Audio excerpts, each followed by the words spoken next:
everyone, it's Ashley at the Silver Bay Public Library, and I'm back once again with a story time for you guys. This story time is going to be a little special because tomorrow, as you may know, is the 4th of July, also known as Independence Day for the United States of America.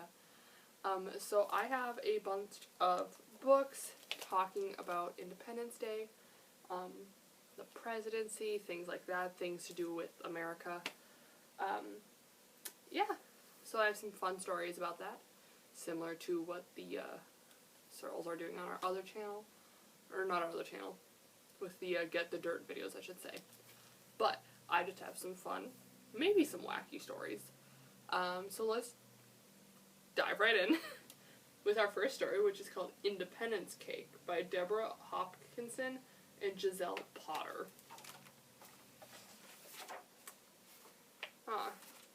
It looks like Independence Cake, a revolutionary confection inspired by Amelia Simmons, whose true history is unfortunately unknown. I wonder what that means. But let us begin. Let us imagine Amelia Simmons' father was a soldier, lost in the War for Independence, the Revolutionary War. Soon his poor widow would follow, succumbing to smallpox and leaving our poor girl alone in the world. The leading town ladies asked, "What shall we do with Amelia?" The answer was clear to all. She must go to Mrs. Bean. Amelia would become a bound girl, taken in by a family to help with chores, so the town would be spared the cost of keeping her. And Mrs. Bean needed help. She had 6 strapping sons, but no daughter of her own. Definitely a recipe for domestic disaster in 1789. That was a long time ago, wow. "Hello, Mrs. Bean," Amelia called into the kitchen when she arrived. Then she spied a hand waving weakly under stacks of shirts, piles of plates, and mountains of mending.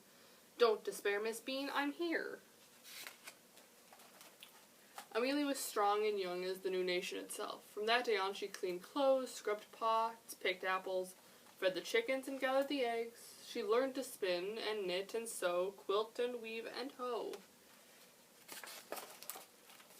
Each evening, Amelia brought Mrs. Bean a cup of tea and a thick slice of honey cake. Mrs. Bean sighed with contentment, resting her feet for what seemed like the first time in years. "Thank you, my dear," she said. "You've brightened our lives like a star on the flag." "Amelia," said Mrs. Bean one day, "you've always done everything I've asked, and have even learned to read by helping little Billy with his letters. Is there any service I can do for you?" Amelia had a ready answer. "Well, all your cookbooks are from England, but we are independent now. I want to learn good, plain American cookery and share recipes with my fellow citizens." Chores and cooking, too? For Mrs. Bean, that was the icing on the cake. Soon, Amelia was up to her elbows in flour. She learned to boil, broil, bake, and braise tarts, creams, and custards. She took charge like General Washington himself. First, Amelia learned to cook the best English dishes. She turned out rice puddings, bread puddings, lemon, plum, and quince puddings. She preserved peaches, pickled cucumbers, and made marvelous marmalades. Then, once she'd mastered the old favorites, Amelia came up with new recipes using American ingredients. There was winter squash pudding, perfect on an autumn day. And she used cornmeal to make scrumptious flapjacks with maple syrup. The Bean Boys demolished stacks of them. Just like her times, Amelia was revolutionary. She invented a new way of baking using potash to help her cakes rise. And what delicious cakes they were. Sometimes it is so hard to turn these pages. Oh my. There we go. Whenever she went to town, Mrs. Bean bragged about Amelia, boasting of her cakes and how the Bean Boys loved them. So it's no surprise that one fine morning, a delegation of leading town ladies arrived. Amelia served tea biscuits with strawberry preserves. For a long time, there was only chewing and smiling. Then the first town lady cleared her throat. "As you know, our nation has just elected General Washington our president." "Long live George Washington," everyone bellowed. Everybody, that is, except for the Bean Boys, who had sneaked in for biscuits and whose mouths were full. "Our new president will soon be inaugurated in New York City," she went on. To mark this momentous occasion, people from all over are sending gifts to be displayed in Federal Hall. The first town lady stopped to lick her fingers, so the second lady put in, Amelia, we'd be proud if you would agree to bake a cake in his honor. Amelia clapped her hands. I know just the thing, an independence cake. Though to feed all those guests, we'll need more than one. Amelia got busy. She used, among other things, 20 pounds of flour, 15 pounds of sugar, 10 of butter, 4 dozen eggs. Well beaten, of course. 4 dozen. Oh my, that's a lot of eggs. 48? Oh my. A quart of brandy, spices, currants, and raisins, and lots of yeast, to be sure the cakes would rise to this auspicious occasion. Amelia's independence cakes were baked to perfection. Then, together with the boys, she frosted them with sugar and dressed them with gold leaves till they shone like her hopes for the land she loved. How many do we have? Our plucky patriot asked when they were done. 13, said little Billy Bean. 1 for each colony. Let's name them together, boys, she said, in alphabetical order, if you please. Connecticut, Delaware, Georgia, Maryland, Massachusetts, New Hampshire, New Jersey, New York, North Carolina, Pennsylvania, Rhode Island, South Carolina, and, of course, Virginia. Mr. Bean hitched up the horses, and everyone piled in with all the cakes. Then off they went, unfurling flags and singing songs. The leading town ladies and the leading town men followed in a patriotic procession all the way to Federal Hall. There, Amelia Simmons, soon to be authoress of American Cookery, the first American cookbook, presented a slice of independence cake to George Washington, the first American president. He proclaimed it delicious. And that is the story of independence cake. How adorable is that? And as they said, there were 13 original colonies, and that's represented by the stripes on our flag. How fun. Our next book is going to take a bit of a silly turn, and it's called Duck for President. Can a duck be a president? Let's find out. This is going to be a wacky book. It's by Doreen Cronin and illustrated by Betsy Lewin.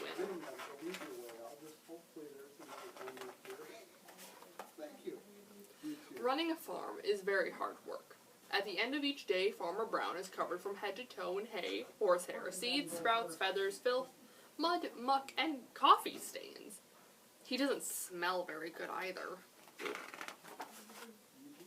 The animals have chores to do. Pigs clean under the beds, cows weed the garden, sheep sweep the barn, and duck take out the trash, mow the lawn, and grind coffee beans. At the end of each day, the pigs are covered in lint bunnies, the cows are covered in weeds, the sheep are covered in dust, and duck is covered in tiny bits of grass and espresso beans. Duck did not like to do chores. He did not like picking tiny bits of grass and espresso beans out of his feathers. Why is Farmer Brown in charge anyway, thought Duck. What we need is an election. He made a sign and hung it up in the barn. Farmer Brown must go. Farm election tomorrow. The next morning, Farmer Brown found a poster on his front door. Vote Duck for a kinder, gentler farm. I just don't think Duck wants to do chores. Farmer Brown was furious. He ran to the barn and found the animals registering to vote. Voter registration. Voters must live on the farm, show a valid ID, and be at least this tall. The mice got together and protested the height requirement, so Duck crossed it off. On election day, each of the animals filled out a ballot and placed it in the box. The vote was counted and the results were posted on the barn wall. Farmer Brown, 6. Duck, 20. Oh my. Farmer Brown demanded a recount. One sticky ballot was found stuck to the bottom of a pig. The new tally was Farmer Brown 6, Duck 21. The voters had spoken. Duck was officially in charge. Running a farm is very hard work. At the end of each day, Duck was covered from head to toe in hay, horsehair, seeds, sprouts, feathers, filth, mud, muck, and coffee stains. Running a farm is no fun at all, thought Duck. That night, Duck and his staff started working on Duck's campaign for governor. Vote for me. I'm a duck, not a politician.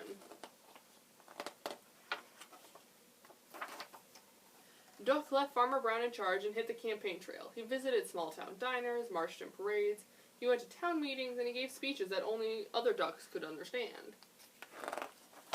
The vote was counted, and on election day, the voters filled out their ballots in booths all over the state. The vote was counted, and the results were posted in the local paper. Duck wins by a nose. Miss Governor, 299,999, and Duck had 300,000 votes. The governor demanded a recount. 2 sticky ballots were found stuck to the bottom of a plate of pancakes. The new tally was Miss Governor, 299,999, Duck, 300,002. The voters had spoken. Duck was officially in charge.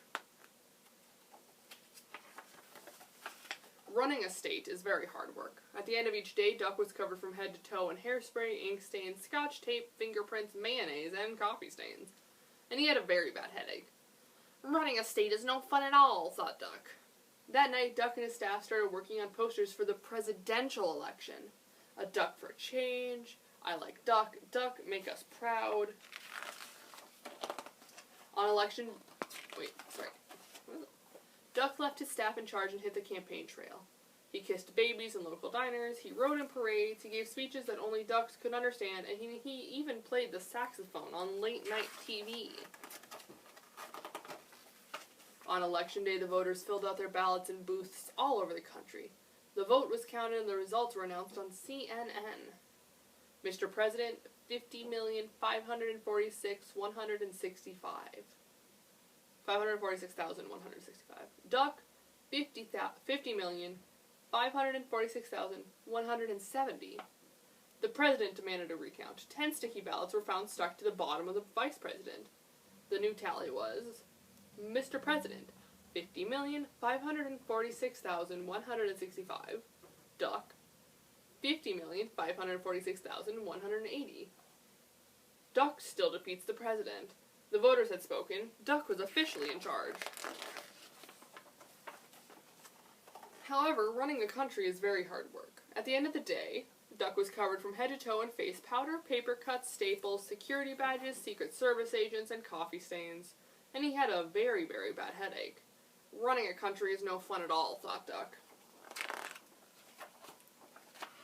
Then he checked the help wanted ads. Duck needed, no experience necessary, must be able to mow the lawn and grind coffee beans. Duck left the vice president in charge and headed back to the farm. At the end of each day, Farmer Brown is now covered from head to toe in hay, horsehair, seeds, sprouts, feathers, filth, mud, muck, and coffee stains. And Duck is working on his autobiography. And that was the story of Duck, who ran for president. That's really wacky. Our next book, speaking of presidents, When Penny Met POTUS, which stands for President of the United States. It is by Rachel Ruiz and illustrated by Melissa Manuel. Let's see what happens. Today is going to be Penny's best day ever. Why? Because today she's going to work with her mom. Penny's mom has a very important job at a big white house. Her boss's name is POTUS. Isn't that a funny name? You say it like this, POTUS. Silly, right? Penny hasn't met POTUS yet, but she imagines what he might look like. Oh, he's like a big fun creature. How adorable. Penny knows POTUS must be really special because he has his own team of Secret Service agents. They protect POTUS anytime, any place, even in outer space. POTUS also has his own airplane to take him wherever he needs to go and a personal chef to make him delicious POTUS sandwiches. Penny practices what she will say if she ever gets to meet POTUS. Your Majesty, it is an honor. POTUS will invite her back to his house. They will have a tea party. POTUS will ask Penny to help with some important work. It will be amazing. As soon as they arrive at her mom's office, Penny asks, when can I meet POTUS? Maybe later, her mom says. I have to make a few calls first. Penny tries to be patient, but she simply can't wait another minute. She tiptoes out of her mom's office and sets out to find POTUS on her own.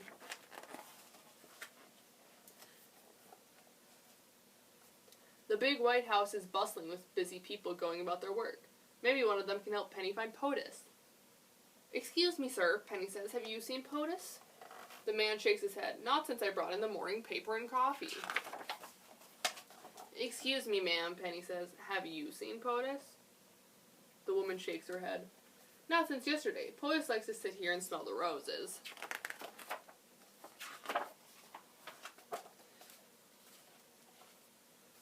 Excuse me, ma'am, Penny says. Have you seen POTUS? As a matter of fact, the woman says, I have. You have? Penny asks. Where? Penny, there you are, her mom says. I've been looking for you everywhere. I'm sorry, Mom. I didn't mean to make you worry. I just wanted to find POTUS, Penny explains. Looks like you found her. Penny looks at the woman. You're POTUS? The woman nods, smiling. POTUS is a nickname people use for me, she says. It stands for President of the United States. You're the president? Penny asks. But you're a... That's right, I'm a... She thinks he was going to be some big, fun monster person. Human, Penny says. She feels a little disappointed. She didn't think POTUS was going to be a human. But that disappointment turns into excitement when Penny realizes that POTUS is a lot like her. In fact, it gets her thinking. Penny for POTUS? She sure likes the sound of that.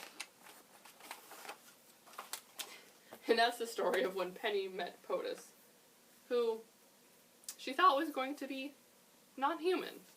Interesting. Oh well, that's a pretty wacky story. I think we're just going to move on to our first actual 4th of July book. And this one's called Apple Pie 4th of July by Janet S. Wong and pictures by Margaret Chodos Irvine. Let's see what this is all about. 7 days a week, 52 weeks, 364 days a year, and 365 in a leap year, our store is open.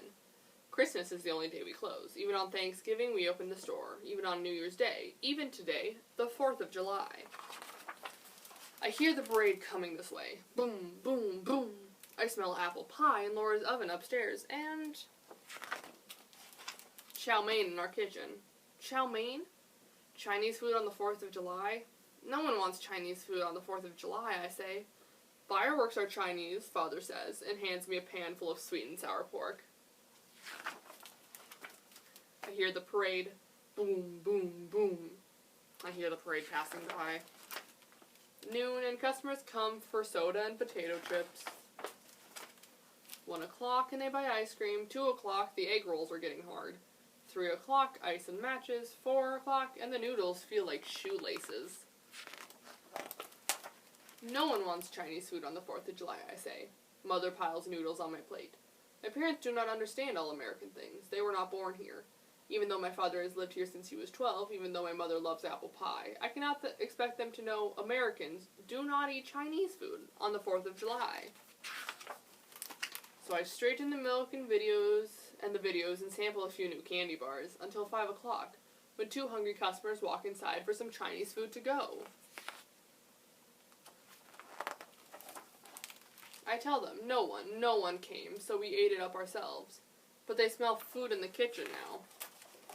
And Mother walks through the swinging door holding a tray of chow mein, chicken chow mein, and Father follows her step for step with a brand new pan of sweet and sour pork. And 3 more people get in line. 11 more at 6 o'clock, 9 at 7, 12 by 8. More and more and more and more. Sorry, we're closed. Until it's time to close the store. Time to climb to our rooftop chairs, way up high, beyond the crowd. Where we sit and watch the fireworks show.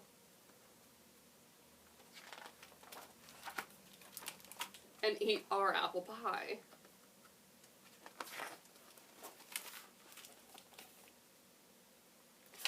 And that was the story of Apple Pie 4th of July.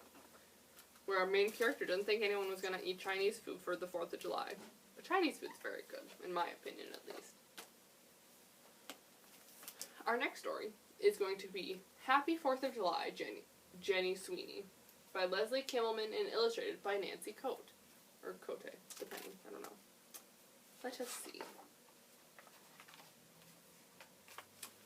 Sun's up high, 4th of July, lots of preparation for a day of celebration. Jenny Sweeney washes rags, Miss Berger hangs up flags. Fireman Mike scrubs down his truck, and Quentin has beginner's luck. Caught a fish. The Dalal family smiles proudly. We're Americans now, they proclaim loudly. Arjun dashes through the spray. That rascal Rags, he runs away. Lisa practices her twirling, and Louis salutes the flag unfurling. Mr. Jonas finds his cap. Baby Lily takes a nap. Mayor Swanson writes her speech. Rags keeps running out of reach. Mr. Hill fires up the grill. All the family eats their fill. That's a lot of food. Oh my. Katie toots her piccolo. Jenny ties a big red row. Emma finishes her float. Uncle Sam wants you to vote. Mayor Swanson tests the mic. Jenny's ready on her bike. Jimmy Yang sips lemonade. Look, it's time for the parade. Oh, look, there's ducks in the parade. How cute. Let the celebration start. Everybody plays a part. Gladly, proudly down the street, joyful music, marching feet. Fireworks light up the dark as Jenny watches in the park. What a party, what a day. Happy birthday, USA. And that was happy 4th of July, Jenny Sweeney. Because in a way, I guess, 4th of July is America's birthday. Or the United States' birthday, I should say. And our last book, as a way to celebrate this national holiday coming up, is going to be My 4th of July, by Jerry Spinelli and illustrated by Larry Day.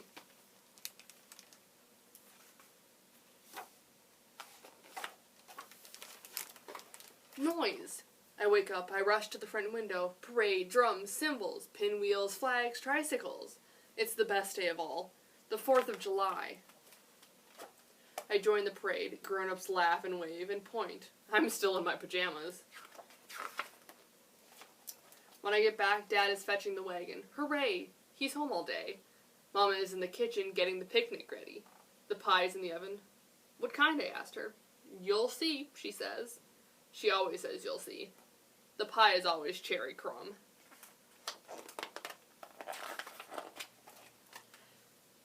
Time to do my job, I ask.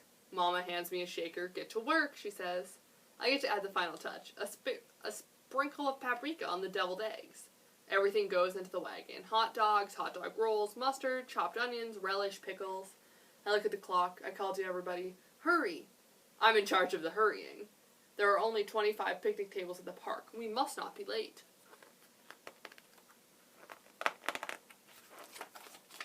The wagon is filling up. Peanut butter-filled celery boats. Potato salad, napkins, tablecloth, red, white, and blue cupcakes. In goes the surprise in a white box. There's always a surprise. What is it? I ask. I always ask. You'll see, Mom always says.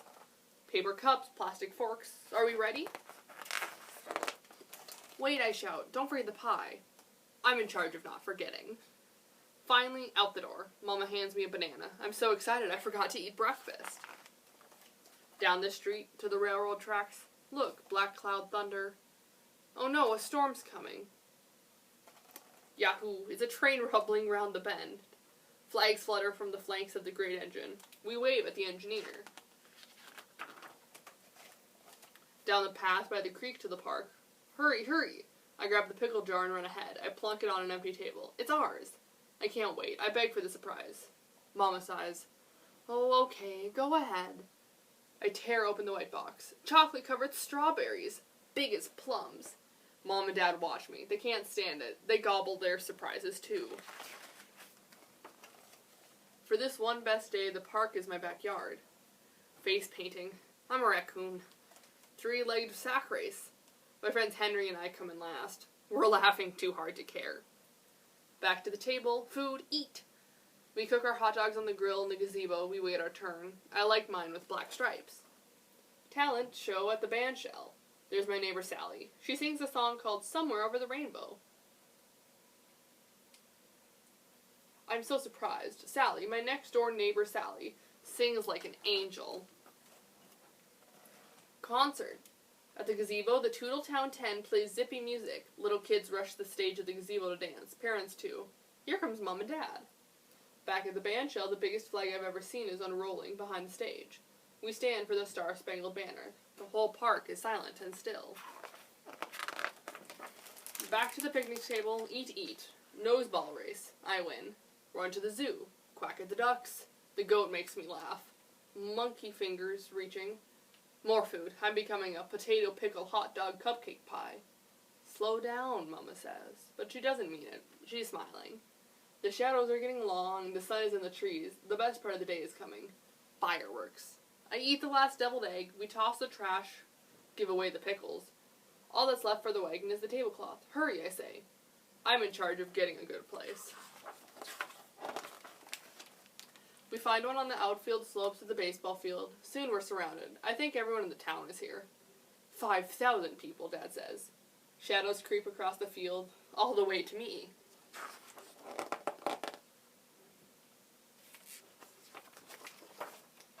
Oh, the minutes crawl. As I slide back into my wagon, it's the longest wait there ever was. A thump in the dark, sudden umbrella of lights. 5,000 faces aglow. Fireworks! Pinwheels and gushers, comets and twisters. My eyes cannot hold the wonders I see. My heart is cheering. A cannon booming volley. I hold my ears. I scream with joy. And it's over. Car lights flashing, smoke drifting from the baseball field. It smells like burnt toast. And once again, I feel something I haven't felt since the 3rd of July. I feel sleepy. The tablecloth becomes a pillow. Into the wagon I go. My own little train with Dad as an engineer. Through the park, across the creek, down the path. I see nothing but stars. There are only the stars, my wagon, and me. I am overfilled in every way. I have seen too much, run too long, been too happy. I close my eyes. I am also in charge of sleeping. And that was the story of my 4th of July. Well, I hope you all have a fun 4th of July if you choose to celebrate. And otherwise, I hope you have a lovely day today, for the rest of the week, whatever it may be. Thank you so much for listening. I do these Mondays, Wednesdays, and Fridays, so make sure to check in again next Monday, where we'll be learning a little bit about ancestry and people from different places around the world. So, thank you again for listening. I hope you enjoyed. Have a wonderful day, and bye-bye.